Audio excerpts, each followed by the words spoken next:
প্রতিদিন ভোরের সূর্যোদয় সৌন্দর্যের সাথে তোমার তুলনায় হয়তো মহাপাপ হবে না। তুমি আমার এক টুকরো ভোরের পাখি ডাকা সূর্যোদয়। যখন প্রথম তোমায় ওই আত্মীয় বাড়ির আঙিনায় দেখলাম, তখন থেকেই তো বুকের বাম পাশের ছটফটানি তোমার নামই নেয় না। পেছন থেকে তোমার ওই মেঘলা আকাশের অমাবস্যার রাতের মতো কালো কুচকুচে চুল দেখে তো আমি অজ্ঞান প্রায়। আমি অন্যদিকে তাকানোর সুযোগ খুঁজতেছিলাম, কিন্তু পারিনি। তোমার কেসে ছিল এক অপরিচিত নেশা। হঠাৎ ঘুরে যখন তাকালে, তখন তো আমি ধপাস করে মাটিতে পড়ে গেলাম। কি যেন একটু দেখলাম, একটা পরী নাকি অলৌকিক কিছু। 2 সেকেন্ডের এক চাহনিতে তোমার 4 আঙ্গুলের কপালের নিচে 2টা আলাদা পৃথিবী দেখলাম, যার অবলীলায় আমি তখন মহাপরিকল্পনায়। 2টা চোখে কিছু একটা তো আছেই, হয় কোনো মহাকাব্য, না হয় কোনো মানুষ মারার ফাঁদ। তোমার কালো ডাগর ডাগর চোখ দুটোর বর্ণনায় আমি অস্তিত্বহীন, আমি বর্ণহীন। তোমার হালকা গোলাপি রঙের লিপস্টিক দেওয়া ঠোঁটটা, আহ, যেন কোনো কাঁটাবিহীন রানী গোলাপ। ঠোঁটের ফাঁকে মুচকি হাসিতে বেরিয়ে আসা বেলে ফুলের মতো কিচিদা। আমি এখনো মনে করে হাসছি লুকিয়ে লুকিয়ে। এক ঝলকেই আমায় পাগল করে রাখলে। আমি হারিয়ে গেলাম যেন কোথায়। আমি স্বাভাবিক হয়েও ফিরতে পারলাম না।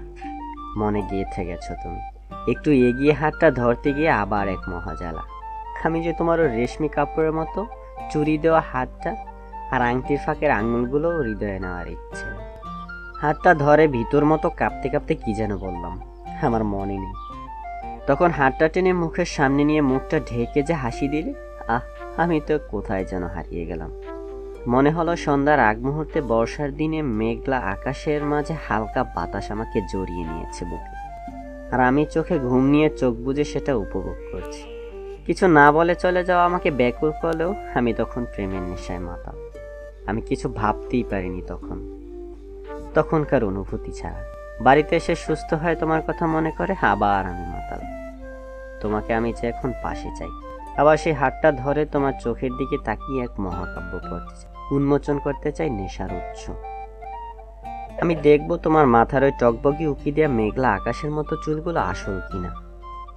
আমি হাত দিয়ে তোমাকে স্পর্শ করে দেখব তুমি স্বপ্ন নাকি বাস্তব। আবার ভয়ও হয়। ধরো আমি তোমার পাশে গেলাম, তোমাকে বললাম আমার মনের সকল কথা, তুমি হ্যাঁ বললে, আর আমি তোমার পাশে নেই, আমি মাটিতে। এক অপরিচিত আত্মতৃপ্তি নিয়ে, যেন কোনো মহাসাগরের মাঝে একটু জায়গা পেয়ে তোমায় বুকের মধ্যে জড়িয়ে রেখেছি, তেমন আত্মতৃপ্তি নিয়ে। আমি তোমাকে আসলেই কাছ থেকে কিছু একটা প্রকাশ করতে চাই, আমি তোমাকে ভালোবাসি।